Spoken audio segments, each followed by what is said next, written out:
seria até uma covardia por parte deles acharem que um homem, porque é alto, forte, vai resolver uma ocorrência e mulheres não. Quando eu fui prestar o concurso, eu fui escondido do meu pai. Só pra você ter uma ideia. Porque ele falava que, imagine, minha filha vai ser polícia. O avanço da tecnologia e a necessidade de uma gestão cada vez mais humanizada tem aí aberto portas para a igualdade de gênero em uma das verticais econômicas mais importantes do nosso país. Aqui, no Lendárias e Portuárias, a gente discute a efetiva igualdade de gênero no porto. E eu, Ludmila Rossi, convido você para embarcar com duas convidadas incríveis nesse episódio de hoje. Já pensou em ouvir as histórias da primeira delegada da cidade de Santos e de uma policial militar que atua como bombeira na região portuária da cidade? O episódio 6 do Lendárias e Portuárias recebe Luciana Fuschini Nave e Regiane Rocha para falar sobre segurança feminina. Esse podcast é realizado com o incentivo do Promicult Alcides Mesquita,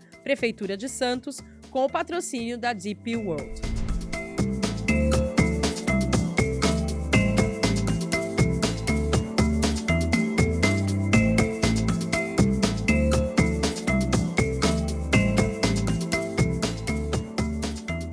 Acesso e possibilidade não é um luxo. É tão crucial como o pão, como já dizia Judith Butler. A gente está aqui em mais um episódio do Lendárias e Portuárias, esse podcast, videocast que fala, acima de tudo, sobre acesso. Acesso das mulheres a uma das maiores verticais econômicas do nosso país, né, que é o porto. Acesso a mulheres, né, para carreiras transformadoras que podem dar novas perspectivas para suas famílias e para si mesmas, né? A gente tem que lembrar que muitas mulheres hoje são arrimos de família aqui no Brasil. E o Lendárias e Portuárias traz aqui hoje duas mulheres de carreiras que eu pessoalmente cresci admirando muito, né? Que são as carreiras de policial, não é isso? E de bombeira, né? A gente pode falar bombeira? Pode. Tá certo? Tá certo. Meninas, eu tô muito feliz de conversar com vocês. A gente estava conversando aqui um pouquinho antes, o papo já rendeu, mas a gente precisa gravar, né? Para que a nossa audiência não perca nada. Sejam muito bem-vindas. Eu tô aqui com a Luciana Fuschini, é Fuschini mesmo? Fuschini Nave e com a Regiane Rocha. E eu queria que vocês contassem para a nossa audiência quem são vocês. Puxa vida, né?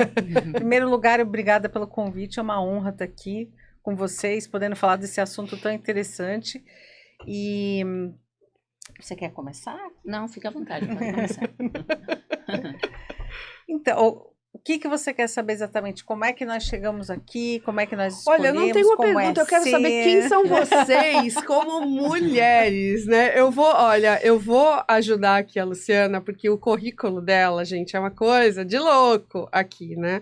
Você se aposentou, né? Você entrou na Polícia Federal em 2000, começo dos anos 2002, né? E você foi a primeira delegada da Delegacia de Santos, né? E coordenou a Comissão de Segurança Pública dos Portos, Terminais e Vias Navegáveis do Estado de São Paulo. Ou seja, uma responsabilidade pequenininha, né, gente? E sendo mulher, né, que a gente tem aí, né, uma sociedade, né, eu quero que você fale sobre isso, né, porque aqui a gente, no Lendárias e Portuárias, a gente tem mulheres que falam assim: olha, eu entendo os desafios e os problemas estruturais, né? E eu lidei com eles ignorando eles, ou eu lidei com eles, né, combatendo essa estrutura, né? Então, assim, que currículo admirável. Ah, e uma coisa, você tem um podcast também, né? Agora sim. Com um nome maravilhoso, iniciando. gente, chamado Meia Taça, tá? Então, o que mais você pode contar sobre você, Luciana? Então, nesse período que eu atuei no Porto, né, na Cesportos, eu também fui chefe da delegacia, que foi a primeira mulher chefe de delegacia da Polícia Federal aqui em Santos também. Então, quando a gente fala de pioneirismo, né, de ser o primeiro, a gente sempre enfrenta muitas barreiras. Isso é fato. Não tem como a gente falar em ser pioneiro em algo sem enfrentar essas barreiras, né? Você vai pavimentando o caminho. Eu encontrei, assim, muitas dificuldades, mas acho que as mulheres que escolhem determinadas carreiras, a gente já tem como personalidade, assim, não vou me deixar bater por isso, a resiliência vai para cima, né? E elas são mulheres agentes, né? Eu acho que isso é legal contar, né? Porque quando a gente fala do mercado, né? Quando a gente fala de carreira, tem muitas mulheres que são mais comunitárias, né? Que elas sempre pensam muito ali no grupo, né? No bem-estar de todos. E tem mulheres que têm características que são mais agentes, né? Que é o que a gente chama de mulher trator, né? Assim, que é uma característica que quando o homem tem, tá tudo bem, né? Quando a mulher tem, né? Mas vamos lá, que a gente tem muito o que falar aqui. Regiane, eu vou ler aqui, né, a sua biografia. Eu nunca entendi direito as hierarquias, tá? Aí depois você me corrige se eu falar alguma besteira, tá? Mas você é tenente-coronel PM, Regiane Rocha Souza Pereira, e você entrou no Barro Branco, né? Que também é um ambiente mítico, né? Para muita gente, super disputado, né? Até pouco tempo era um ambiente frequentado só por homens, né? Só por homens, perfeito. Sim. Aí, se não me engano, em 90 para 91 foi a primeira turma de mulheres também. E você entrou em 94, ou seja, super pioneira também, né? Não, a primeira turma que se formou, né? Tá, perfeito. Em 89, foi a primeira turma que foi a da Coronel Nicolucci. Perfeito. E você, a gente conversando aqui dos bastidores, você tem uma memória incrível, né? Socorro! Assim, ela citou datas, né? Eu vários com invejinha aqui. Gente, que memória maravilhosa, né? Então, você se formou como aspirante oficial em 97, iniciando a carreira no 3º Batalhão de Polícia Feminina em São Paulo. Vocês são de Santos? Eu sou. Eu sou do Vale do Ribeira. Perfeito. Mas moro na Baixada Santista, na Baixada Praia Santista. Grande. Perfeito. E você? E eu fiquei aqui a vida toda. Nasceu aqui, viveu aqui a vida inteira. E vocês duas têm uma relação com a cidade, né? Sim, mas eu trabalhei bastante também em São Paulo. Perfeito. Na região de Barueri, Osasco, Santana de Paraíba. São profissões que cuidam da cidade, né? Assim, é legal a gente pensar sobre isso. Tem uma circunscrição, né? Por exemplo, a Delegacia de Santos, ela abrange 24 cidades. Então, caramba! Daqui é a mesma circunscrição, né? Até o Paraná. Isso, exato. Gente, 24 cidades? Sim. Você não é chefe da Delegacia de 24 cidades. Ou seja, um império, né? Tudo que o sol toca dela. É a Baixada Santista e o Vale do Ribeira. Pouca coisa. Caramba, gente, nossa. Poucos crimes. Poucos crimes, pouca responsabilidade, pouca dor de cabeça, né, gente? E aí, continuando aqui, né, com isso aqui a gente estava falando também um pouco antes da gravação, né, que eram separados, né, batalhões femininos, Era né, separado. E agora tá tudo junto. Igual a gente estava falando, em 1955 foi criada a primeira turma de policiais femininas, com 13 mulheres, trabalhavam na área assistencial, a família, a criança, e aí foi se perdurando, foi aumentando, foram criados os batalhões de polícia feminina, voltados especificamente à ronda escolar. Então, cada escola tinha 2 policiais femininas, e aí de 98 para 99 foram extintos os batalhões femininos, e as mulheres foram para os batalhões de policiamento já unificados. Perfeito. E isso foi bom, foi melhor? Qual é a sua visão? Foi muito bom. Porque quando você tira as divisões muito também, bom, você tem independente que seja homem ou mulher, acontece o crime e todos têm competência para resolver, né? Perfeito. Porque qual é o principal objetivo? É garantir a paz social. Então, não importa se é homem ou a mulher. Eu digo assim, a gente tem algumas características, né, que acabam ajudando em determinado tipo de ocorrência. Mas você tem que estar pronto para qualquer tipo de situação, é óbvio. Quantas vezes você estava aqui comentando antes, com uma ocorrência com uma criança que se sente acolhida. Várias vezes a gente em operações policiais tinha pedófilo, a criança, a vítima.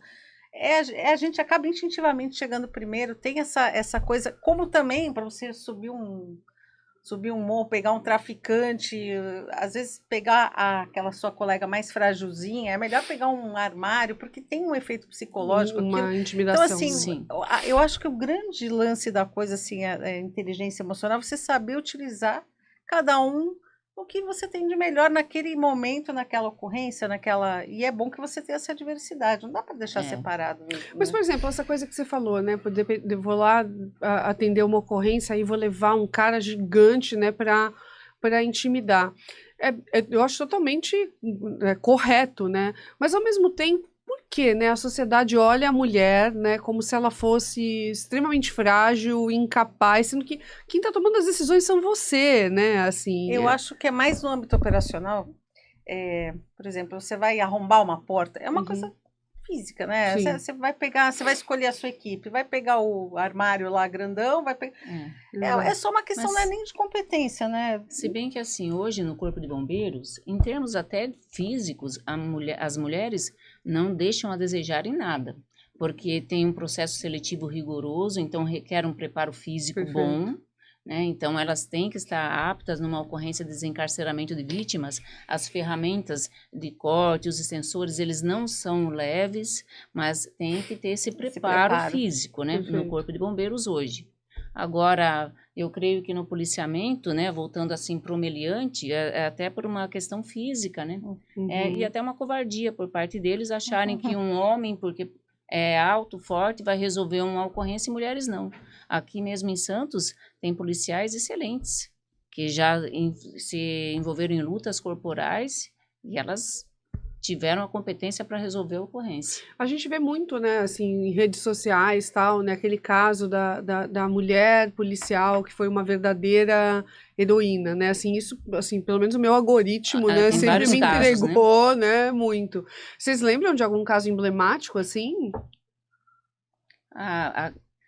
Tem o da Cabo Sastre, né, que foi a deputada, né, que ela estava sozinha buscando os filhos na creche, estava com a arma, ela era da Força Tática, né, Tá.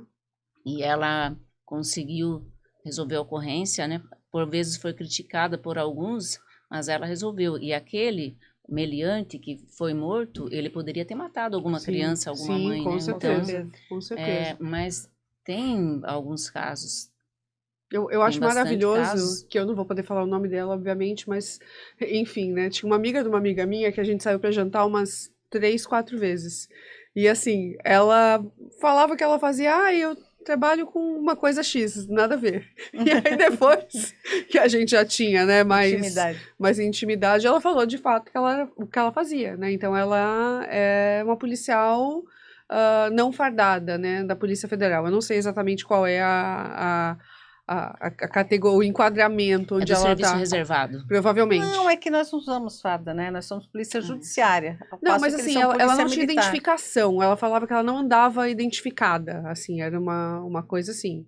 E eu não sei se eu entendi direito também, né, gente? Porque, de novo, eu não entendo. Como são as hierarquias que você falou? Que eu falei, na Polícia Militar, começa como soldado, cabo, sargento. Aí sargento é dividido em primeiro, segundo e terceiro sargento, depois subtenente, aí aspirante, segundo tenente, primeiro tenente, capitão, major, tenente coronel e coronel. Tá bom, você então você é tenente coronel, só tem um posto acima de que você. aqui, por exemplo, quem tem essa função, né, é o Coronel Bastos, é ele quem comanda toda a região de Vale do Ribeira, Baixada Santista, Litoral Norte e Vale do Paraíba. Tá, perfeito. Também Então, bastante responsabilidade, Não é? né, gente? Você estava perguntando quem a gente era, né? Eu estava aqui pensando, a gente é quando você pergunta quem você é, né? Eu sou mãe de 3 meninas também. Eu ia te perguntar Uma isso. de 21, uma de 18, uma de 14. Caraca, uma fábrica de mulheres, Uma fábrica né? de mulheres maravilhosas. Maravilhoso! Legal, parabéns. Obrigada. E assim, é difícil você levar a sua profissão, né? Com crianças, com filhos, você saindo. Quando teve aquele ataque do PCC, 2006, né? 2006, eu tava separada do meu primeiro relacionamento e eu estava com as crianças em casa e eu tive que uma operação policial que era internacional. Ela ia ser deflagrada em 5 países ao mesmo tempo e a gente tinha que ir. E estava todo mundo, inclusive os batalhões, estava todo mundo recolhido, né? Ninguém saía na rua, a polícia principalmente era alvo. E eu lembro direitinho que eu tive que ir para o Rio de Janeiro e eu ainda liguei para minha mãe e falei, mãe, cuida das crianças, porque eu vou numa viatura, eu vou para a rua, elas eram 2 pequenininhas, bebês. E eu lembro de eu olhar assim com lágrima nos olhos e falar assim, não, eu falei, eu vou, né? Eu tinha que ir para a operação, prisão dos Lagos, eu não me lembro direito. E nós fomos para o Rio de Janeiro e nós fomos na viatura e eu lembro que era com fuzil para fora, porque qualquer coisa que se aproximasse, foi um período muito difícil. Essa coisa da maternidade misturado com essa profissão que a gente tem, envolve perigo, né? Uhum. Ela pega muito, mas Não, gente, eu sou é uma algo pessoa bem A que nossa eles têm que ausência administrar. faz diferença para eles. Faz, Eu sou uma faz. pessoa medrosa, eu fico pensando, gente, eu vejo uma arma, eu tremo, assim, sabe? Não lido, não tenho, não tá no meu repertório, Mas é assim, falta de não hábito, tá. né? É questão de treinamento É. e hábito, Mas assim, rotina. sabe quando você não tá no repertório, contexto familiar e etc? Eu lembro que, assim, quando meu avô morreu, meu pai achou um revólver que era dele, eu não queria nem chegar perto, assim, sabe? Porque a gente não, enfim, na minha família não tinha esse repertório. E eu acho que também a questão da arma, né, essa coisa da figura mítica, né, que a minha família sempre me vendeu, talvez tenha ajudado, né, a pensar nisso. Mas eu ia te perguntar justamente sobre essa questão da maternidade, né, porque é um dilema gigante, né, É. assim. Eu tava falando do meu pai antes, né? Que ele era bem assim, meio Mussolini, assim.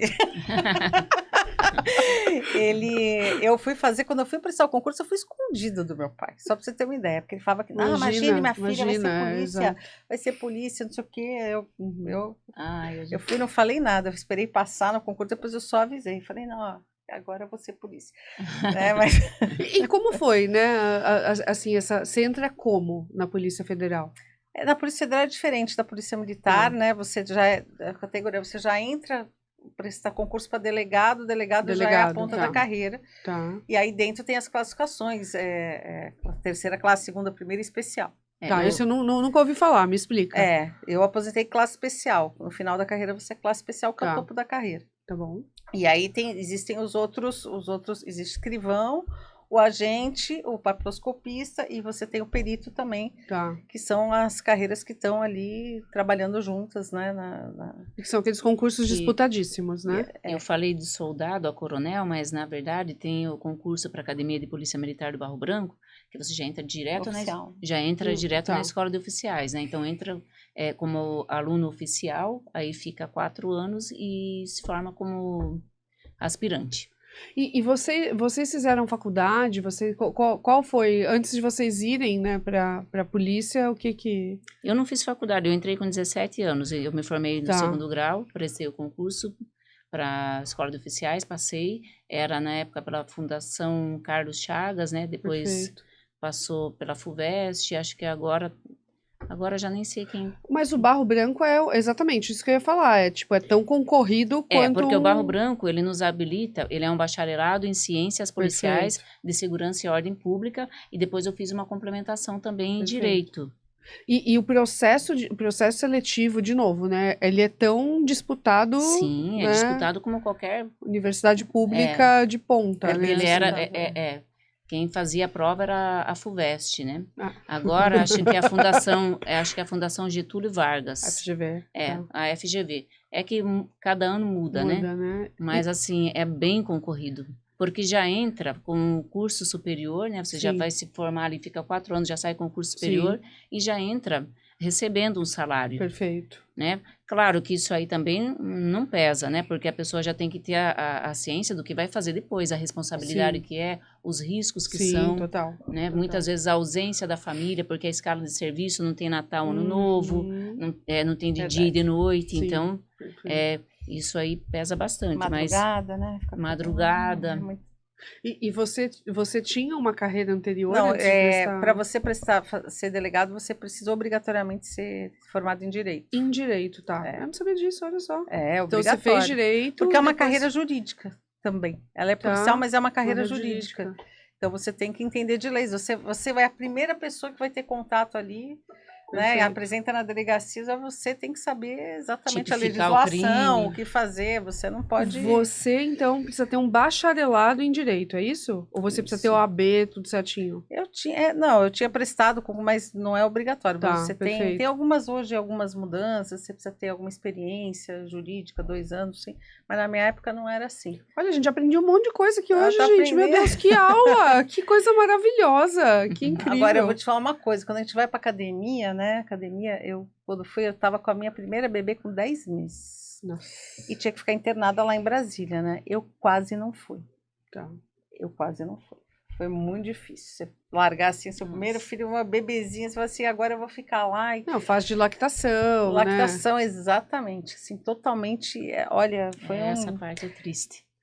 E eu não perguntei, você tem filhos? Eu tenho um casal. Um casal de filhos. Eu tenho o Gabriel, que fez 16 anos agora, e tenho a Perfeito. Yasmin, de 11. Perfeito, perfeito. E as suas? 21, a Mariana de 21, Laura de 19 e Beatriz de 14. Perfeito. Todo mundo pós-adolescente, aí adolescente, adolescente e os seus são Pré-adolescente e adolescente. Ou seja, né, disciplinante é a fase mais difícil de disciplinar, né? Eu dou muita risada aqui. Você visse o celular da minha mãe, não sei quem perguntou, eu estava ligando, ela falou, quem é Capitão Nascimento?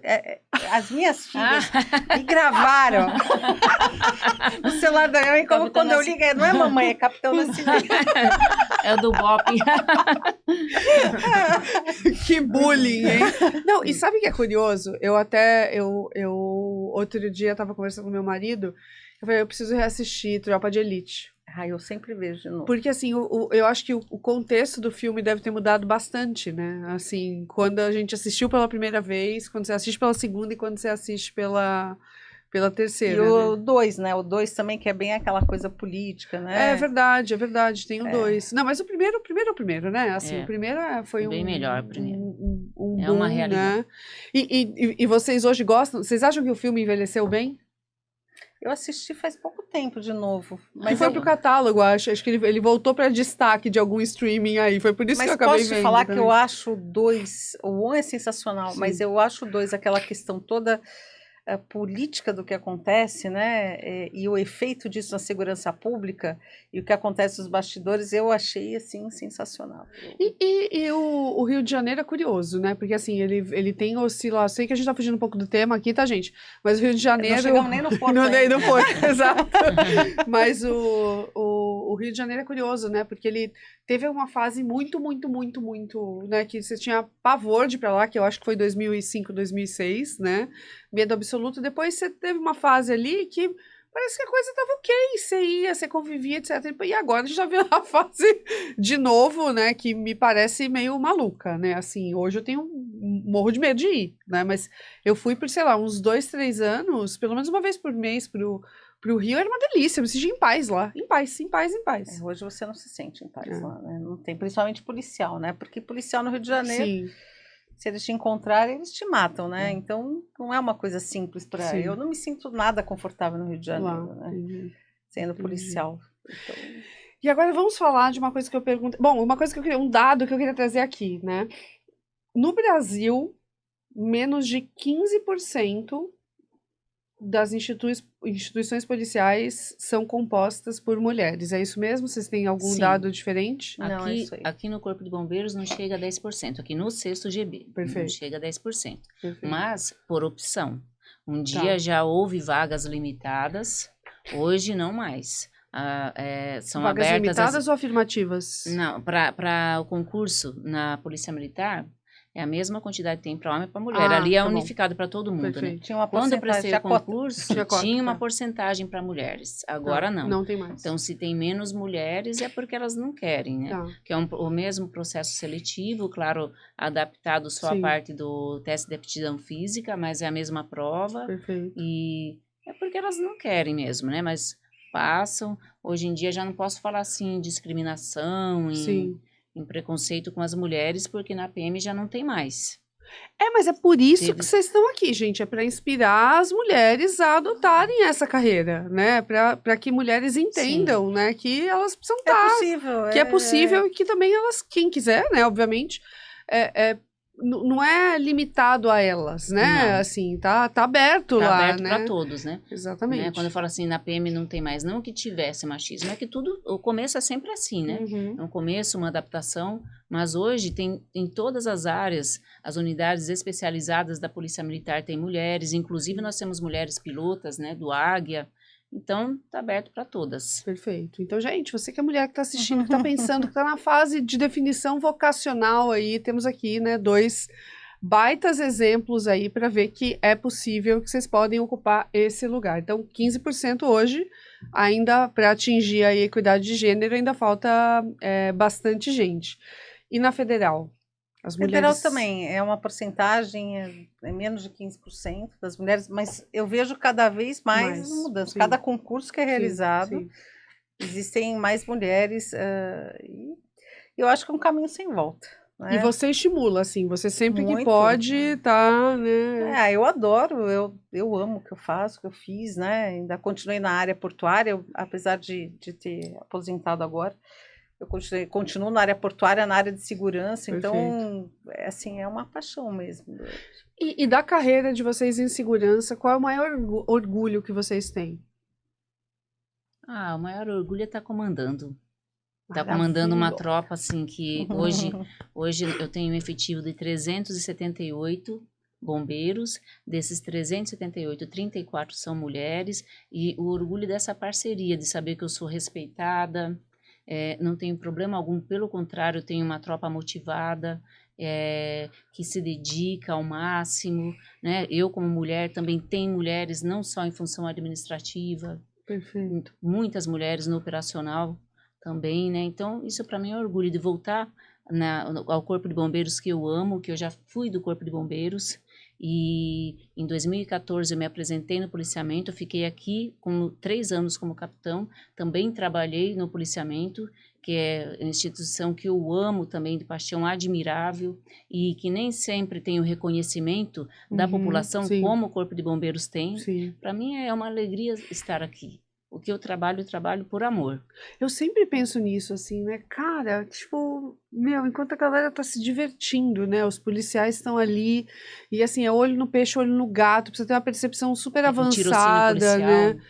Cara, pra mim... E a gente acaba passando isso também, acho que para os filhos eu vejo que você acaba influenciando o ambiente, né? Minhas filhas, eu sistematicamente, elas sabem, se entrar no carro, tem que olhar, tem que dar partida, tem uma série de coisas que você acaba adquirindo, quando sair, rastreador, não sei o quê. A gente acaba influenciando o meio, tendo uma visão diferente das coisas, né? E a gente nunca está relaxada completamente, né? Tá sempre armada, está sempre, né? É um universo diferente, né? Total. Mas é apaixonante também, né? Quando você realmente, eu estava ouvindo você falar quando você comanda, né? Eu estava no comando da delegacia da Polícia Federal em Santos. Eu realmente, de 10 cargos de chefia, acabei escolhendo 7 mulheres. E tem poucas mulheres lá. E aí eu percebi que eu não escolhi por elas serem mulheres. Sim. Eu fui colocando quem eu achava que tinha o perfil, né? Eu falei, nossa, olha que interessante, das 10 chefias tem 7 mulheres aqui. E não foi por gênero, foi por eu achava que tinha ali aquele perfil para fazer o... Então você vê que... Porque é uma coisa meio do cérebro da mulher. A gente é diferente, né? Biologicamente a gente é diferente, nosso cérebro é diferente. Biologicamente eu concordo totalmente que a gente é diferente, tem gente que fala que não, mas é diferente, Não, gente. eu estava vendo uma reportagem muito interessante que eles estavam vendo as sinapses do cérebro. Uma mulher diante de um problema e o homem, né? Como funcionava? A gente tem 2 hemisférios, os homens ficavam fazendo aqui as ligações sinápticas no hemisfério entre eles, aqui no direito e no esquerdo, e às vezes tinha uma conexão entre os hemisférios. O nosso era assim. Então, e que já pensa aqui, já pensa em casa, nas crianças, na educação. O que prova que a nossa maneira de raciocinar, ela é diferente, a gente pensa de uma maneira, nossa estrutura de pensamento é diferente, até porque, se você for pensar na pré-história, como é que foi formado o cérebro do homem? Para ir lá caçar, o homem tem que ter senso de direção, o homem tem que ter atenção dirigida, foco. A gente fazia o quê? A gente, né? As mulheres, naquele período, cuidava dos filhos, a casa tinha que ver se não estava entrando nenhum animal na caverna, não sei o que, tinha que ver. A gente já tinha aquele cérebro multifacetado para fazer uma série de coisas, né? E na evolução a gente veio assim. Você vê que normalmente mulher tem menos senso de direção que homem, a gente consegue focar tem exceções, né? Tem exceções, mas assim... Mas você não faz várias coisas ao mesmo tempo? Então, mas olha só, isso... Aqui o legal do Lendários é que nem sempre a gente precisa concordar, tá, gente? Não, mas o bom é discordar pra Mas gente sabe o que eu vi outro dia? Um estudo que falava assim, que era essa questão da mulher fazer mais coisas ao mesmo tempo do que o homem, era uma construção social.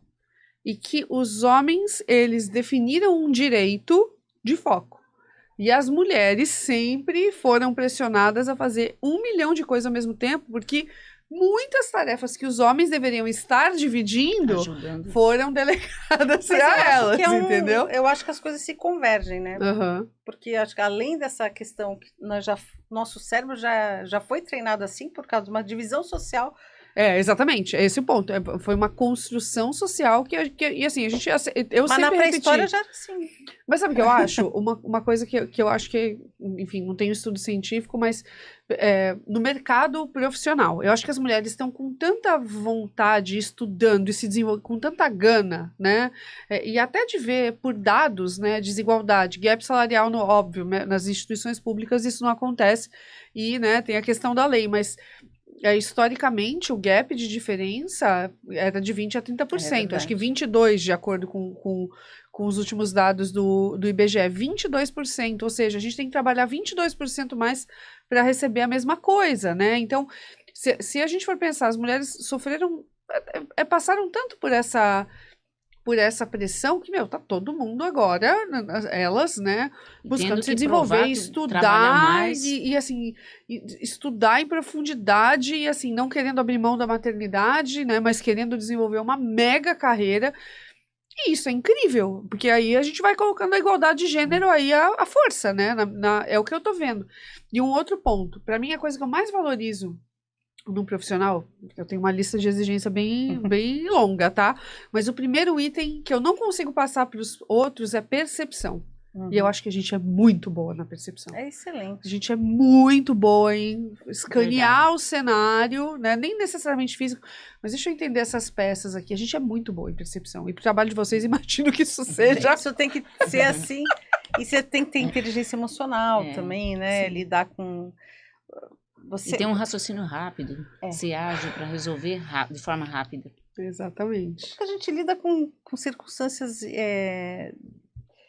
inéditas, assim, o tempo todo. Dá um exemplo de uma coisa inédita, assim, que você possa falar. Inédita, que eu acho que eu usei o termo errado, assim, coisas que você... Fatores surpresa, né? Quando você trabalha na polícia, o fator surpresa, ele está presente ali o tempo todo. Sim. Toda vez, por exemplo, que você vai cumprir um mandado de busca na casa de alguém, de apreensão, você não sabe o que você vai encontrar. Já vai preparada para o pior. Se você confronto. Se alguém vai te meter um monte de tiro quando você entrar, se vai ter criança, se vai ter... A gente faz um levantamento, mas existem muitos fatores que... Gente, as coisas acontecem e você...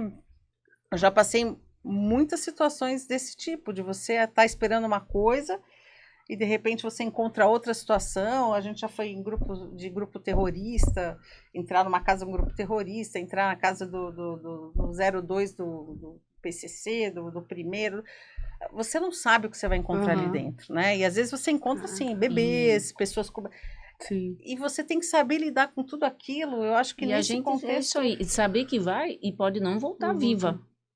Né? E não se envolver emocionalmente também, né? Procurar é difícil. É muito difícil. A gente é difícil. Gente do céu, gente, eu não tenho estrutura, cara. Igual que a ocorrência nossa de deslizamento de terra, que soterrou 2 bombeiros em 2020, que foi o Cabo Moraes e o Batalha. Em março, não foi? Em março sim, de 2020. Sim. Né? Foi... Naquelas grandes enchentes, inundações, no deslizamento de terra. Eu sempre falo, né, assim, a gente foi pessimamente preparado para a pandemia, né? Porque a cidade estava de luto, né? Dias antes, né, da pandemia ser declarada, né? Assim, já estava ruim o clima, a moral, né, da região, né? E vem a pandemia e, cara, tipo, horrível. Mas essa falta de envolvimento emocional é difícil. É difícil demais. Quem fala, eu acho que... Principalmente em ocorrências com criança. Com criança. Né? Ocorrências de quaisquer tipos. Pedofilia é terrível. Putz, gente, e assim, que legal que vocês podem falar isso abertamente, né? Porque eu acho que alguns anos atrás, né, não tem envolvimento, não, a gente tem que ser frio, né? Não tem que ser frio, né? Acho que a gente tem, claro, você não pode ter aquela... Mas eu acho que é isso que torna diferente, essa visão, você chegar... Por exemplo, uma vez eu subi o Morro da Pavuna, no Rio de Janeiro, a gente ia prender um traficante, era um PM envolvido com o tráfico. E aí, era um grupo só, era só um carro.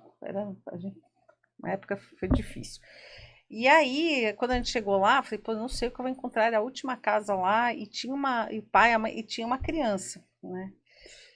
E assim, você tem que ter aquela sensibilidade. Eu chamei, a gente conseguiu entrar, eu chamei e falei, olha, ele era PM. E aí, isso que eu falo, né? Tem, em todas as profissões tem o lado bom e o lado ruim.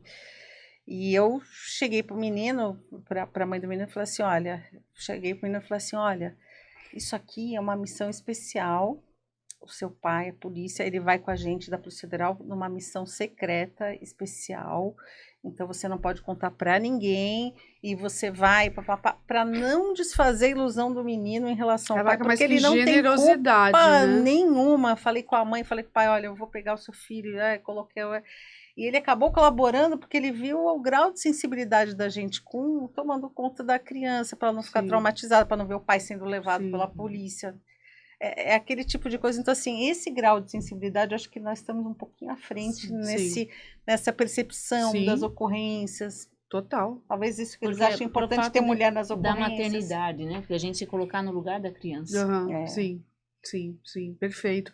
E assim, falando, né, a gente está pegando casos, né, que são abertos, né, mas a gente tem um recorte aqui para falar do Porto, que também, né, assim, você ouve coisas, né? Eu, pelo menos, não, porque, putz, o Porto estar aqui em Santos é abrir as portas para ser uma cidade mais perigosa, né? Eu queria que vocês falassem sobre isso, assim, o que você já... Não sei se é uma pergunta que eu posso fazer aqui, gente, mas, assim, deve ser um negócio meio caótico, né, gente?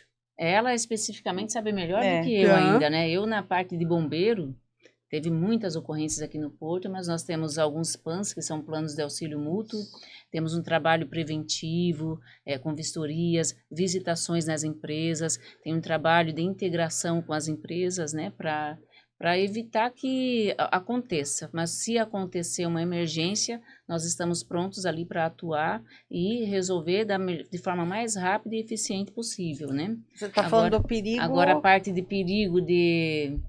criminal, enfim, assim, tem o risco de segurança do trabalho, de segurança técnica, né? Safety security, né? Muito bom, gente, muito bom. A gente aqui cuidando de um lado, outro estava cuidando do outro. Que se a gente fosse traduzir, enfim, aqui a gente tem uma palavra só, que é segurança, né?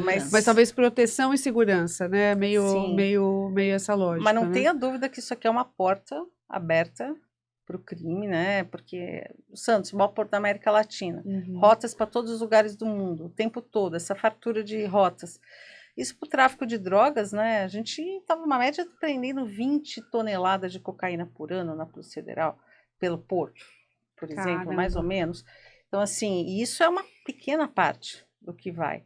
Então, você acaba atraindo para o local, aí tem a lavagem de dinheiro, tem todos os crimes que estão, né, conectados, associados. Né? Então, você acaba atraindo para cá uma série de entes, né?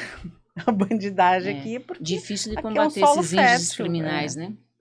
E assim, para mim, que sou ignorante... Já é complexo pensar no assunto, né? Vocês que devem saber de muito mais coisas do que eu, como é que vocês dormem? Desculpa a pergunta, mas assim... Às vezes a gente Luciana vai deitar e a cabeça fica a milhão, demora pra dormir. Gente, assim, assim, você ouve um monte de boataria, né? Mas vocês têm dados, vocês têm informações. Jamais imaginei que 20 toneladas de cocaína fossem presas num período de um ano. Se você for ter acesso, assim, eu acho que é como um médico, né? Que acaba acostumando ali com a morte, com sangue. Entendi. A gente também acaba tendo uma certa... Você tem que acabar lidando com aquilo. Mas eu acho que tem coisas que impactam. Por exemplo, quando eu comecei a ver o grau, a quantidade de pedofilia que existe, o que existe no mundo, e a porcentagem, a quantidade e onde você menos espera, eu comecei a ficar um pouco neurótica, assim, e minha visão do mundo mudou. Sim. Então, assim, hoje, quando eu ia na escola, minha filha era pequena, é um professor de natação, eu ia lá observar como é que ele... porque, assim, a gente aprendeu professor de catecismo de criança, que estava vendendo filho na internet de 2 anos. A gente já pegou, tem rede internacional que fazia troca de criança entre os pais para pedofilia. Então, assim, Gente avó, do céu. avós, mulher, avó, de classe social alta. Então, assim, quando você começa a entrar num mundo que não é uma coisa muito divulgada, Sim, mas exato. se você começa a entrar nesse mundo, você começa a mudar o seu olhar como ser humano Perfeito. para os outros seres humanos. Perfeito. Isso te afeta. Às vezes você vai, uma ocorrência dessa, você vai dormir, né? Tinha uma outra que pegava os bebês lá, que era da escolinha de bebê. Então, aí você falava assim, aí você vai dormir, você fica com aquela cena na sua cabeça. Não tem jeito, você tem filhos, você tem... Claro que essas coisas impactam, A gente né? realmente, por isso que eu não, a minha filha tem 11 anos, e por isso eu não deixo ela dormir na casa das amigas. Não por causa dos pais, toda a gente não sabe se tem um tio, um avô, um amiguinho que foi Sim. visitar, um irmão mais velho. Eu não sinto essa segurança porque eu tenho essa visão também. Eu morro de medo E que é uma coisa que que talvez aconteça há com a minha filha. 40 anos atrás você não pensasse nisso, há 30 anos Não. atrás isso era fora de Porque de assim, a gente cogitação, não né? tinha, né, isso na nossa mente, jamais passava pela nossa Exatamente. mente. Mas e tanto caso que acontece, no policiamento também tem o PROERD, que é o Programa de Resistência Droga. Combate às Drogas e à Violência. As crianças se aproximam dos policiais e aí eles contam. Sentem confiança e contam, e são horrores que eles passam. Como ela falou, às vezes até a mãe, um pai, né? Coisas absurdas que as crianças sofrem em casa, violência física, violência sexual, ou vem os pais tendo relação sexual na frente deles. Fora as condições básicas, de né? base, Falta né? de base. Não tem nem comida, quem dirá uma educação em casa. Exatamente. E assim, gente, esse recorte do gênero do Porto, né? Assim, aí pegando mais a questão, né, da criminalidade mesmo, né? O que você pode. Assim, por que uma mulher escolhe uma carreira? Né? Acho que isso é legal contar, né? Assim, que tipo de transformação você acha que como mulher você conseguiu fazer e imputar nas outras pessoas? Eu acho que essa coisa da visão, uma visão mais ampla, Mas a mesmo no recorte do sensibilidade, Porto? mesmo no recorte do Porto, acho que a interação entre os órgãos, a gente é Perfeito. mais integrativa. Então, por exemplo, o que é a CESPORTS? É um órgão colegiado, então é a Polícia Federal que coordena, aí tem a Receita Federal, tem a Polícia, o Governo do Estado, tem a ANTAC, a Receita, eu falei a Marinha, Sim. a CODESP, então nós somos órgão colegiado. Então, eu era a coordenadora desse órgão colegiado que cuida da segurança pública portuária. As normas de segurança de normas internacionais que você tem que aplicar nos terminais, a gente fiscaliza em loco, verificar contra o terrorismo, que depois de 11 de setembro se tornou obrigatório. Sim, né? perfeito. Então, você tem que estar certificado. Então, a gente fazia essa certificação. Então, o que eu posso dizer que há uma influência? Que eu acho que o que você fez diferente? Porque eu acho que essa sensibilidade vai ser que a integração entre os órgãos é extremamente importante. Então, trazer órgãos de fora para fazer reuniões, fazer planos estratégicos, eu acho Perfeito. essa visão... Essa coisa de agregar, né? De agregar. De botar todo mundo na mesa para conversar, né? Tá. Acho que isso fez alguma diferença na nossa forma de atuar no Porto. E Regiane, assim, em relação a gênero, teve alguma situação, né, no Porto que você viu e falou, cara, se eu não agir aqui, isso vai dar muito BO, assim, só BO, não sei se eu posso falar, né, gente, que é uma gíria que a gente fala, né? Imagina, a gente entende, né? Então usando a palavra errada aqui. Aí você fala, cara, se eu não agir aqui, se eu não fizer o que tem que ser feito aqui, assim, as consequências são gigantescas. Tem algum caso, assim, que você lembra? O nosso mais específico para a área técnica, né? Que é mais preventivo, então, né? É preventivo. Exato. Então, tem as vistorias, a empresa solicita a vistoria do Corpo de Bombeiros, porém nós temos o setor de fiscalização. Tá. Aí é independente da empresa estar solicitando. E aí, a gente vendo irregularidade, nós comunicamos, tem um sistema no Corpo de Bombeiros que se chama Via Fácil, então, né, ele é bem autoauditável, assim, bem tranquilo para verificar as irregularidades nas edificações, e aí nós notificamos a empresa para que ela tome providência, e na pior das hipóteses, a prefeitura tem o setor de fiscalização que vai interditar aquele local. Perfeito. Então, já fizemos interdições de alguns locais por falta de medida de segurança contra incêndio, locais que têm uma superdotação, Então, nós temos essa Superlotação do quê? De containers? de pessoas, De no pessoas, caso de tá. pessoas. Mas, assim, os containers, todos eles são, principalmente granéis líquidos, né? Aham. Todos eles são fiscalizados, existem medidas de segurança contra incêndio, de isolamento de risco, de proteção por câmaras de espuma, anéis aspersores com sprinklers, que são os chuveiros automáticos, né? E são feitos testes nas bombas, são feitas visitas técnicas do Corpo de Bombeiros, né? E É se mais a gente preventivo é mesmo. mais preventivo, Perfeito. mas se tiver alguma irregularidade, nós notificamos a empresa e se ela tem um prazo, se não atender, aí tem a interdição. Mas não é o caso deles, né? Para Tá. não prejudicar a produção, permanecem, mas tem o risco, tem, mesmo com as medidas de segurança atendendo o nosso decreto, que atualmente é o decreto 63911 de 2018, existe o risco, né? É um lugar Por isso- perigoso, naturalmente. Tanto que você entra lá, você se paramenta já todo. tivemos né? grandes incêndios aqui na Limoa, né? Sim. Nem fala. Na Local Frio, aqui em 2015, 2016, aqui na Copersucar, grandes incêndios, né? Uhum. Não significa que eles não estivessem com seus AVCBs É o risco, regularizados, mas é um risco muito alto mesmo, Acidentes acontecem, né? porque líquidos Mesmo- inflamáveis e combustíveis, né? Sim, E envolve não só a empresa, mas envolve uma comunidade, sim, perfeito. ocorrências com nitrato de amônio, igual tem lá em Cubatão, Sim, né? Então, requer um isolamento da comunidade, por isso, então, nós temos líderes da comunidade envolvidos para um possível plano de Perfeito. abandono, perfeito. né? Isso para um caso de emergência. Por Sim. isso, nós, devido ao alto risco, nós trabalhamos com a prevenção. Perfeito. E somos muito bem recebidos. Sim, sim. A população recebe. A imagem dos bombeiros é realmente uma coisa mágica, É. né? Assim, eu não sei Tá de no nosso onde imaginário de tá, infância, desde né? sempre, Das exatamente. Carro de as crianças bombeiro. Carro de gostam muito. bombeiro. Nossa, meu sobrinho outro dia passou ali na frente do... É o sexto, Sexto grupamento de bombeiros. que é o da Ana Costa. Ana Costa é o posto de bombeiros do Gonzaga, Isso, exato. ao Tava lado lá- do sexto BPMI. Exato, tava o caminhão ali e tal. Nossa, meu sobrinho quis tirar foto, quis fazer, né? E eu não sei se é treinamento ou se é um grupo de pessoas muito alinhadas, mas assim, porque é muito Mas acolhedor, não é? Sim, nós temos os bombeiros educadores que vão nas Ah, escolas, noções de primeiros socorros, de civismo, princípio de combate a princípio de incêndio, né? Tem essa noção, mas também a escola pode vir ao quartel.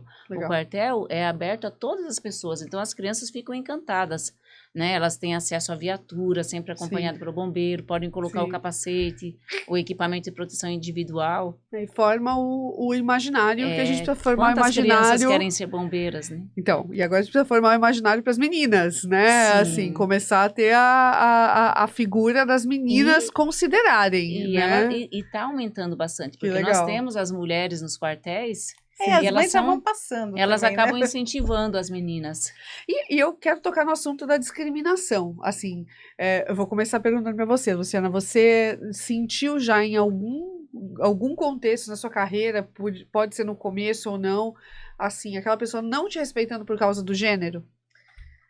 Algumas pessoas tentaram, né? Assim, a gente tem que ter ser duas vezes mais durona, né? Eu vou dizer que assim, nos tempos pra cá, não senti mais isso. Mas no começo, por exemplo, quando eu cheguei na delegacia de Santos, não tinha mulher, nunca tinha tido nenhuma delegada. Eu realmente percebi uma diferença, Tá. sabe? Tinha uma diferença, um tipo de brincadeira que, Sei. né, uma gracinha, falava alguma coisa e eu senti. Mas assim, também vai muito da nossa postura, né? Uhum. Eu tenho uma frase que eu digo que é a minha frase da minha vida, que eu falo todo dia para as minhas filhas. Se perguntar para elas qual é a frase que sua mãe... Assim, as pessoas só fazem com a gente o que a gente permite que elas façam. Né?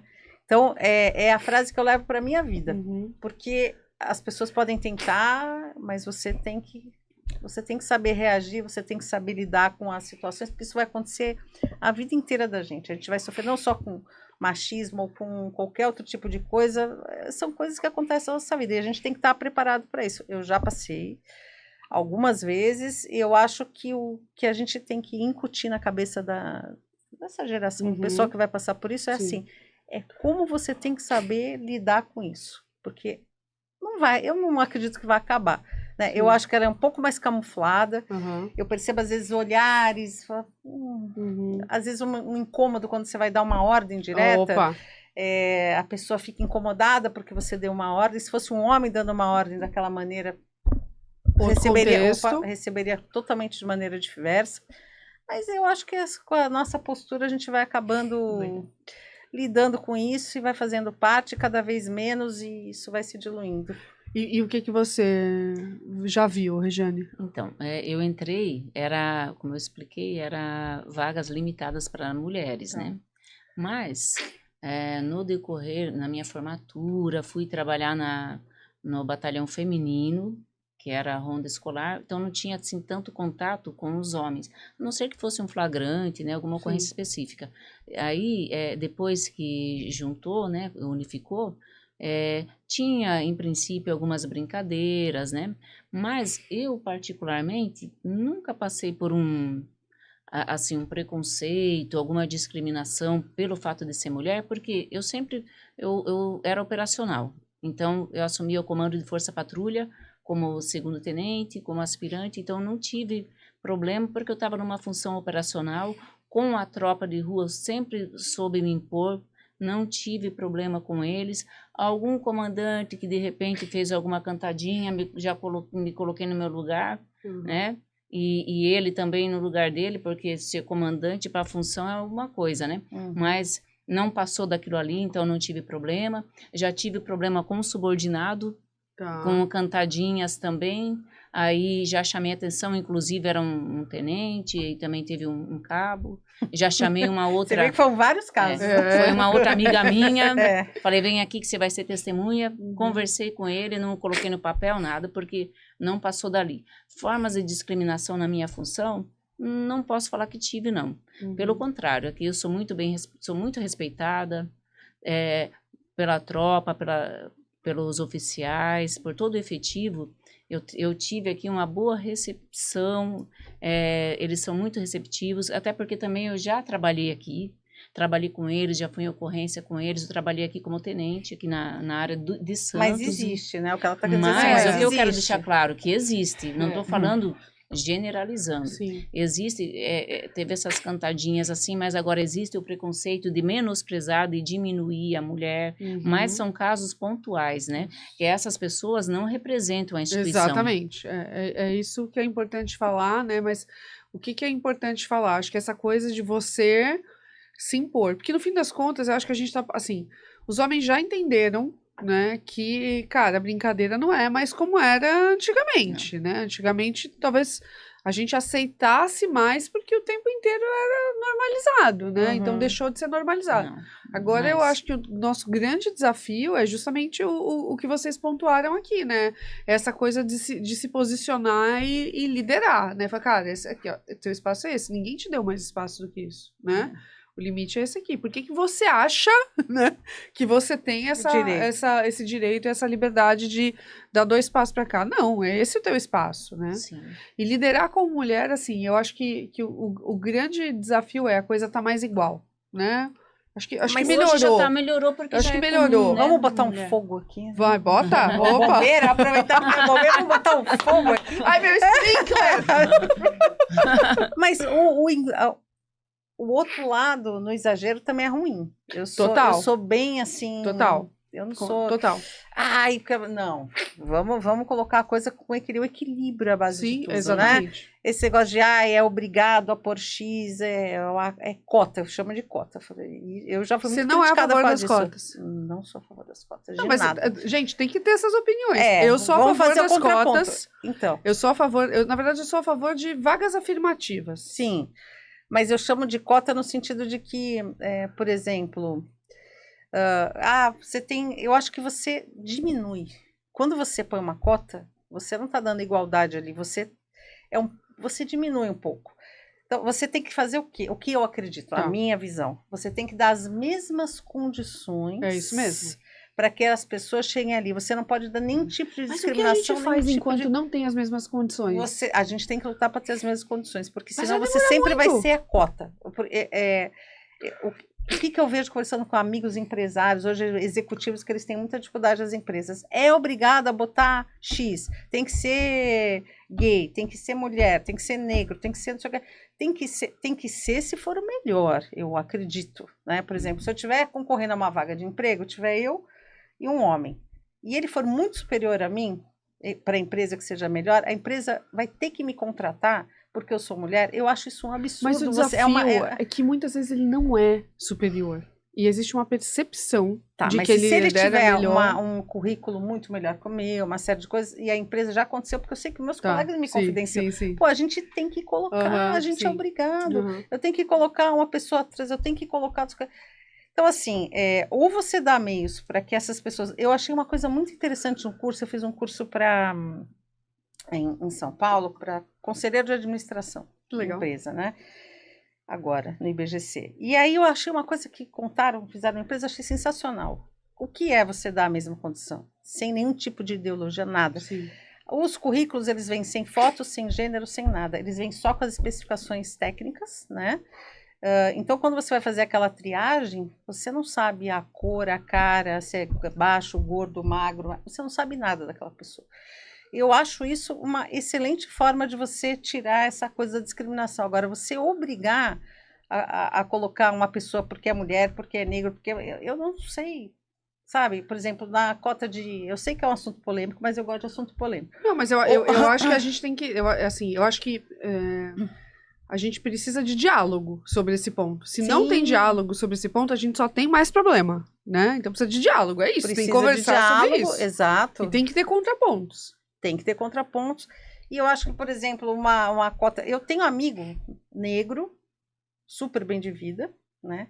Que o filho dele pode entrar por uma cota na universidade, tirando o lugar de uma pessoa, por exemplo, que é branco e não teve acesso. Socialmente. É pobre, socialmente. Então... eu vejo essas coisas de uma maneira assim, eu acho que quanto mais você coloca cotas e coisas desse tipo, mais você cria a discriminação, porque na universidade... Que ter educação de qualidade para todos. Para todos. Tinha que ter acesso, né? Que foi quando a gente começou o programa aqui falando de acesso, Ou você põe né? um acesso embaixo, por exemplo, você põe um acesso na base, porque aí Isso, todos exato. têm direito a chegar... O ponto de partida é igual. Porque se o você ponto de faz partida só na igual. conta, o que acontece na pirâmide? Você chega com uma pessoa menos preparada, ela entrou na cota e ela só vai acontecer o quê? Sofrer discriminação. Tá vendo? Entrou pela cota. Então, mas as empresas... Não, e outra coisa. Acontece, Não, acontece e as empresas não estão... Assim, às vezes as empresas querem fazer vagas afirmativas sem preparar a estrutura para isso. Isso acontece pra caramba. Agora sim, minha visão sobre isso, né? Recorte de gênero. Eu vou pegar o contexto de Porto aqui, tá? Eu sempre gosto muito de olhar imagens, né? Qual é a imagem que a gente está levando adiante, né? Então, se você pega historicamente várias fotografias, a gente acho que já falou disso aqui em outros episódios do Lendários e Portuários. Você vê quem está tomando decisão no Porto são homens brancos, que têm uma idade, uma faixa etária específica, né? E você vê fotos das grandes canetas, dos grandes decisores... Não é possível que não tenham mulheres competentes para estar ali compondo aquela foto. Tem, mas é que nós estamos chegando... Eu não acho nem que é a questão do... Nós estamos chegando lá. Não era uma coisa também, por exemplo, o Porto não era um local atrativo para mulheres, porque o Porto ele mudou o contexto. Então a gente tem que ver... Mas eles estão abrindo agora para as mulheres. Então, e a gente também está aqui muito buscando gerar essa conversa. Mas o que era o Porto antes? Era o pessoal estivador com o saco nas costas. Não era uma coisa que se fosse para mulher. Hoje você... do jeito que as empresas de logística, os transportes... Tecnologias colocadas. Mas sabe, quero contar uma coisa aqui, que eu acho que foi o primeiro, se eu não me engano, foi o primeiro episódio que a gente gravou, que a gente abriu com essa pergunta, né? Um ambiente... E a gente está evoluindo conforme as gravações acontecem, né? Mas o Porto é um ambiente imageticamente masculino. Isso. Aí uma pesquisadora falou, não é. Se a gente for olhar o começo da história do Porto, o Porto não existiria sem as mulheres, sem as catadeiras de café, sem as costureiras das sacas. Tinham muitas profissões ligadas ao Porto, que eram mulheres, e muitas vezes mulheres negras, né, dos morros de Santos, né, em Taubaté parece que também tinha a fábrica de juta, que tinha muitas mulheres trabalhando, que eram, juta, que eram as sacas. Então, a gente só apagou essas histórias, foi construindo uma narrativa e agora a gente precisa de novas narrativas, né? Por isso que vocês estão aqui. Então, quando ela falou isso, eu falei, caramba, né? Eu cresci achando o ambiente pouco atrativo, né? E você tava lá mais do que eu, né? Eu tava lá. Mas pergunta assim, você chegou onde chegou porque você é mulher? Não. Nem eu. Então, isso, essa sensação que a gente tem Sim. que ter, que chegou porque você era a pessoa certa no lugar certo e era competente. Pelo Porque empenho, né? essa coisa mas eu entrei porque eu tinha aquela vaga, eu tinha que colocar uma pessoa de qualquer maneira. Eu tenho um amigo que falou assim, eu estava procurando uma determinada função lá no norte, ele falou, uma coisa muito específica que eu era obrigada a colocar mulher. Ele falou assim, eu procurava, Eu não achava. não tinha. Uhum. Ele falou, eu não conseguia preencher a vaga porque eu era obrigada. Então, assim, ou a gente acaba tentando fazer a coisa numa estrutura melhor para poder recepcionar, começa pela base também, ou então também a gente vai acabar, isso acaba gerando preconceito. Porque às vezes você põe uma pessoa menos qualificada, às vezes, né, pode acontecer, na maioria das vezes não, mas você põe uma pessoa menos qualificada e ela vai sofrer ali e fala, tá vendo? E isso é muito ruim você ouvir, né? E a empresa, quando não está preparada, é pior. Agora eu vou fazer uma pergunta, vou incendiar aqui também. Vamos incendiar. Eu acho que eu não cheguei aonde eu cheguei porque eu sou mulher. Mas eu acho que ser mulher não me fez estar em determinadas mesas de decisão que seriam importantes a longo prazo. Concordo. Por uma série de razões. E outra coisa, eu acho que eu cheguei onde eu cheguei porque eu sou branca. E isso é um desafio que a gente tem como país gigante, né? Porque acho que as mulheres negras, né, historicamente, né, elas foram muito penalizadas porque elas estavam ali cuidando da família, das famílias, né? Elas são muito ali a base da pirâmide da sociedade. Então, você concorda ou não? Nas instituições públicas eu já não concordo, porque nós temos a Coronel Vitória, que é negra, ela era comandante do Comando de Policiamento Feminino. Nós temos a Coronel Helena, que foi chefe da Casa Militar, e todas entraram por Eu amo que ela lembra o nome de todas ela tem uma as memória datas. Eu tô assustada com essa mulher. É que, né, era pequena e assim, elas são competentíssimas, entraram por mérito por um concurso público acessível a todos, né? O que hoje, independente de raça, de gênero, tá aberto. Mas eu acho que a dinâmica das única. Instituições públicas é diferente, assim, eu acho que ela acaba, eu tenho essa percepção, eu acho que ela acaba tirando um pouco essa coisa dos vieses tão definidos, que, né? assim, no sistema privado, infelizmente não acontece isso. Eu sei que tem muitas empresas que ainda pagam um salário menor para a mulher. Sim, e assim, tinha muita coisa, especialmente na área de comunicação, né, que os decisores tinham lá uma faculdade e tal, né, FAAP, SPM. Você estudou na FAAP, então a pessoa já vinha com um carimbo, né? E às vezes a pessoa que estudou na FAAP era menos competente do que uma pessoa que estudou numa faculdade qualquer, né? Porque na área de comunicação, isso, né, faz diferença em alguns casos, né? Não em todos, e você acabou tirando oportunidades de certas pessoas. Então é uma discussão muito complexa, que a gente precisa dos dois pontos de vista, mas a gente precisa preparar melhor a base, né, para o ponto de partida ser a base. Nunca vai ser igual, na minha opinião. Ser o mais parecido possível com as mulheres, principalmente. Investe. O governo tem que investir. Não é para você vai entrar, vai pular na universidade. Você não teria capacidade, mas vou te colocar, coitadinho, porque você não teve a base. Então, vou te colocar lá afora. Não. Eu vou passar de ano a qualquer custo. Né? Vou te passar por você. Não, isso é o coitadismo, né? Promoção automática. Vamos lá. Vai investir o quê? É porque não querem, né? Na verdade, não é interesse. Mas na base, ali na educação pré-escolar, não sei o quê. E se você dá esse tipo de educação, você vai dar oportunidade igual. E isso é curioso, né? Porque eu ouvi outro dia que, assim, o PIB do Brasil, o que o Brasil investe, né? Acho que é 5,6% do PIB brasileiro é investido em educação. Eu acho que é um número assim. Seria suficiente para ter uma educação de melhor qualidade, né? Assim, que não é uma questão financeira só, é uma questão de organização, competência, assim, né? 1 milhão de interesses, coisas, exatamente, a né? Corrupção, né? Acho que tem a questão muitos escândalos com a área da educação, então, materiais, merenda. Eu acho que tem corrupção, sem dúvida, mas eu acho que também tem muita incompetência na mesa. Eu acho que tem competência. Eu não sei. Eu tenho uma leitura, assim, né, que para determinados cargos públicos você tem um processo seletivo, né? Como estamos vendo aqui, né? Um processo seletivo super rigoroso, mas para outros não. Né? Então você tem a corrupção e a incompetência na mesa que elas se misturam em alguns. Você se chacoalha, né? Às vezes você vira. Um facilita o outro. Um facilita o outro, exata, bela frase, um facilita o outro. Gente, eu acho que dá pra gente ficar aqui, né? Mas muito, muito tempo. E aí eu só queria citar uma coisa que queria citar várias, na verdade, mas eu vou citar uma aqui. Nossa, tinha um monte de pergunta aqui na minha pauta que eu não consegui. Eu posso fazer uma pergunta bem delicada? Posso? Que eu fiquei Pode. Gente, assim, tem uma coisa da mulher que tem posição de poder, dela representar um fetiche. O fetiche da policial, o fetiche da farda, né? Vocês já passaram por isso? Por essas piadinhas que você falou? Sempre tem um comentáriozinho. Às vezes é uma coisa de pessoas mais íntimas, de amigos. Fala assim, mas como é que é? Faz esse mesmo tipo de pergunta. Mas é uma coisa do imaginário, assim. Do imaginário mesmo. E tem muito a ver com a farda também, né? Tem.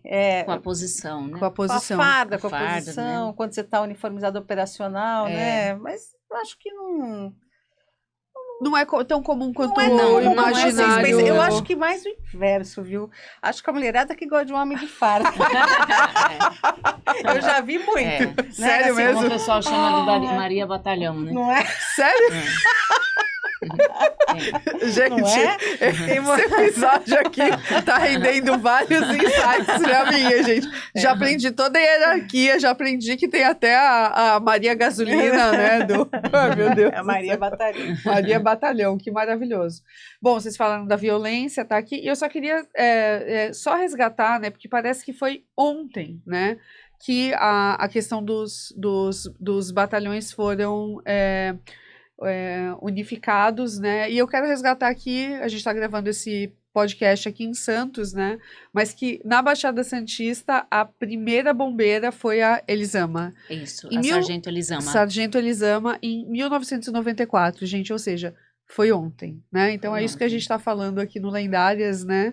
Precisamos de mais. E assim, as pioneiras do fogo foram em 1991, ontem também, né? Ontem, com 40 mulheres. Ontem, exatamente. Então, temos aí, né, gente, um caminho que já está acontecendo. Posso só falar uma coisa que eu acho importante? Claro. Quando você falou que não tem mais o batalhão feminino que misturou, é uma coisa que eu sempre digo e que eu recebo umas críticas, mas quando você faz coisas só de mulheres, né? Por exemplo, na OAB tem não sei o que só de mulheres, não sei o que no Porto só de mulheres. E quando o pessoal me convida a participar, eu não participo. Porque eu falo assim, toda vez que você segrega, você está fazendo o contrário, você está fazendo um desserviço. Então, como é que você mostra que está igual? Juntando. Então, assim... Juntando. Porque como é que eu vou conversar com você que é mulher, isso é uma coisa que o homem deveria saber, mas eu estou falando só com você, não está ouvindo. Então, eu não vejo muito sentido realmente em fazer essas coisas de mulher, de homem, ser feminino. Não, eu acho que tem que ser tudo junto. Eu acho que quando a gente fala de poder, a gente tem que ir exatamente para esse lugar que você acabou de descrever, porque senão confinam as mulheres em grupos. Conselho feminino de não sei o... Não, ou assim... Eu quero fazer parte do conselho geral. Não, uma vez eu falei isso porque ela assim... Quero fazer parte do feminino. Eu falei assim, não quero, porque assim, eu tô vendo o contexto ali, o contexto acho que tá discutindo coisas que não me interessam. Me interessa falar de negócio, de dinheiro. E eu sei que essa discussão está num grupo que hoje praticamente só tem homens. É lá que eu quero estar. Então. Entendeu? E não é que eu quero ser a única lá, tá? Eu quero que você chame mais gente. Mas mulheres que tenham esse alinhamento, digamos assim, né? Mas às vezes é só uma questão de falar alguma coisa. Eu fui convidada para falar num congresso e o painel, tinha um painel de debate, eu tinha muitas coisas técnicas para falar, eu trabalhava no Porto, coordenava, tinha uma série de coisas que eu achava importante falar ali. E estava essa questão da privatização. E me puseram um painel com as colegas para falar sobre mulher. Eu fiquei tão indignada. Eu olhava todos os outros painéis, as pessoas falando de coisas técnicas. Aí eu peguei o microfone e falei, olha, gente, eu acho que as pessoas estão aqui para ouvir falar o que eu, como mulher aqui, que cheguei nessa posição, tenho a dizer no que eu cheguei. Então eu vou falar aqui técnica. E eu não falei sobre diversidade. Sim. Falei assim, eu cheguei, que bom que eu cheguei aqui assim. E eu vou falar o que eu tenho que falar de importante para vocês, porque vocês não pagaram o congresso para outra. E falei, tecnicamente, o pessoal aplaudiu muito, porque realmente o pessoal não estava ali para ouvir falar. É um assunto importante, é um tema importante, tem que ser discutido dentro de um contexto, mas você não pode reduzir as mulheres a, quando vão falar só sobre isso. Você não pode confinar, exatamente. E que é um... Põe no painel geral, conversando com os outros, é assim que você está mostrando como você está inserida assim, no mercado. Isso é muito importante falar, porque é a questão... gosta de falar do empoderamento feminino, Que essa palavra está desgastadíssima, na minha opinião. Desgastadíssima. Assim, eu falei, eu não quero empoderamento, não, eu quero poder. Né? Eu não quero empoderamento, eu quero poder. Eu quero poder, assim, né? Não é um gerúndio, né? Vou ficar empoderando. Não quero, eu quero poder. Né? Eu acho que é esse o ponto. E protagonismo, né? Assim, protagonismo, empoderamento não basta, né? Tem que ter protagonismo. Eu quero estar nesse poder. Painel aqui. Exato. Eu quero estar com quem está caneta ou estando com a caneta na mão, né? Eu acho que essa é uma discussão e tomar o cuidado para a gente não esvaziar. Né, assim, porque às vezes determinados convites se esvaziam, né, eles não preenchem, é a mesma coisa que a galera do movimento negro fala, porra, você tá me chamando só pra falar da questão racial? Me chama pra falar do que eu manjo, né? Então, foi o que eu falei lá, o pessoal eu quero falar sobre o que eu... do movimento negro reclama muito sobre isso, né, mas é uma discussão longa, né, gente, só 15%, elas representam 15% aí de toda a força, né, nas organizações, nas instituições que elas trabalham. E agora, se eu não esqueci de falar nada aqui, porque ficou muita coisa, elas vão ter que voltar, tá, gente? Segunda temporada aí, quem sabe, né? Então, eu queria chamar aqui a Tainã Duarte, que é aqui da Baixada Santista, porque são mulheres que não estão aqui que vão fazer uma pergunta para vocês. Opa! Boa tarde, gente. Me chamo Tainã. Eu sou atleta profissional de Muay Thai, que o meio da luta é um meio majoritariamente masculino, né? E o que eu queria saber aí do lado de vocês é se às vezes vocês se veem precisando fazer mais para provar que são tão competentes quanto os caras, né? Fazer mais do que necessário para serem vistas, que eu acredito que seja a realidade de muitas de nós, né? Eu quero responder essa também. Então responde. Não, vocês são as convidadas. Mas a minha resposta é sim. A gente sempre tem que fazer mais, né? Sim, boa tarde, Tainã. A gente, no começo, até tinha que fazer mais, assim, sempre se empenhando, porque isso aí já é o meu perfil, mas uma vez que você se estabeleceu, aí já não tem mais essa necessidade, mas no começo, sim. Minha visão, né? Queria que você fechasse, Lu. Assim, eu sempre busquei fazer mais, porque também eu sabia que em muitos momentos, muitos caras iam chegar muito acomodados, como se o jogo tivesse ganho, entendeu? Então, para ter um distanciamento da entrega radical, eu sempre busquei fazer mais. Para não ficar assim, não, deixa eu ver aqui, tinha que ser incomparável para mim, sabe? Eu acho que é uma questão que todas as mulheres passam em determinados cargos. Quanto mais poder, mais próximo ao poder, mais você tem que provar ser melhor do que o seu colega, acho que homem. E você tem razão quando diz que é até um determinado limite, né? Depois, quando você se estabelece, as pessoas já te respeitam, já sabem quem você é, isso para. Mas até você chegar nesse patamar, normalmente a gente acaba fazendo um plus muito aí, né? Do que os colegas. Gente, eu preciso falar que eu tô muito feliz com esse episódio, porque assim, eu amei a Luciana, porque ela não teve medo de colocar a opinião dela na mesa, falar, né? Por mais que a gente esteja falando de temas sensíveis, polêmicos, né, assim, polêmicos, assim, mas precisa ter coragem, né, assim, isso é liderar a conversa. E você, Regiane, assim, além da memória maravilhosa, assim, desde que a gente começou a gravar, a tua sensibilidade, assim, tá na mesa, né, tá super clara, então fiquei muito feliz com esse episódio. Espero que você tenha se divertido, muito, né, gostei e foi muito. O que eu falei desde o começo, né, a gente tem que se divertir aqui no Lendárias, e eu espero que você, que esteja assistindo, vá lá acompanhar o podcast Meia Taça. Meia Taça. Meia Taça, vai lá no YouTube, procura, tá nas redes ou tá no Mulheres YouTube? do Porto e que tomam vinho. Olha, maravilha. Junta Baco e Poseidon. A gente juntou 2 deuses aqui, bem interessante. Então eu quero agradecer demais você que está assistindo aqui o Lendárias e Portuárias. Espero que você tenha se inspirado com essas histórias. Espero que você acompanhe os nossos próximos episódios. E para variar, eu esqueço de pedir o seu like, pedir para você seguir aqui esse canal e também deixar o comentário. O que você achou? O que você achou mais legal aqui nessas falas das 2 maravilhosas que a gente tem hoje? Obrigada, meninas. Obrigada, eu que agradeço. Foi Eu que excelente. agradeço, foi uma honra, muito bom. Muito bom. Ficamos muito à vontade. Que ótimo. E até o próximo Lendárias. E obrigada, equipe, né? Obrigada. Que faz tempo que eu não agradeço a equipe aqui. Obrigada, equipe, e até o próximo Lendárias e Portuárias.